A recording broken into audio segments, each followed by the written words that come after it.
ನಮಸ್ಕಾರ ಶ್ವವೇಗ ನ್ಯೂಸ್ಗೆ ಸ್ವಾಗತ. ನಾನು ಪಲ್ಲವಿ ಭಟ್. ಮೊದಲಿಗೆ ಈ ಕ್ಷಣದ ಹೆಡ್ಲೈನ್ಸ್.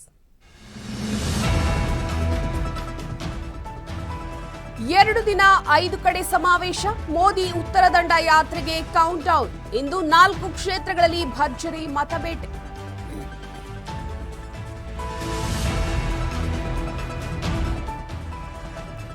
ಒಂದೇ ಕಣದಲ್ಲಿ ಮೋದಿ ಸಿದ್ದರಾಮಯ್ಯ ಅಬ್ಬರ. ಕುಂದಾನಗರಿ ಚಿಕ್ಕೋಡಿ ಪ್ರಚಾರಕ್ಕೆ ಬಾಣ. ಕಾಂಗ್ರೆಸ್ ಅಭ್ಯರ್ಥಿಗಳ ಪರ ಸಿಎಂ ಮತಯಾಚನೆ.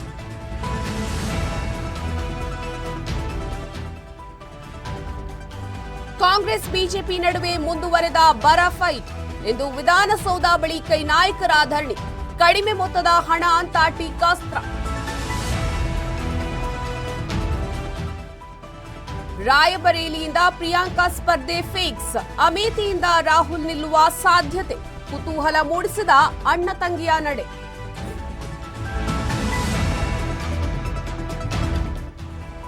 ಸಂಸದ ಪ್ರಜ್ವಲ್ ರೇವಣ್ಣ ವಿರುದ್ಧ ಲೈಂಗಿಕ ದೌರ್ಜನ್ಯ ಆರೋಪ. ವಿಡಿಯೋ ಪ್ರಕರಣದ ತನಿಖೆಗೆ ಎಸ್ಐಟಿ ರಚನೆ. ಇದು ಸರ್ಕಾರದ ತೀರ್ಮಾನ ಎಂದ ಸಿಎಂ.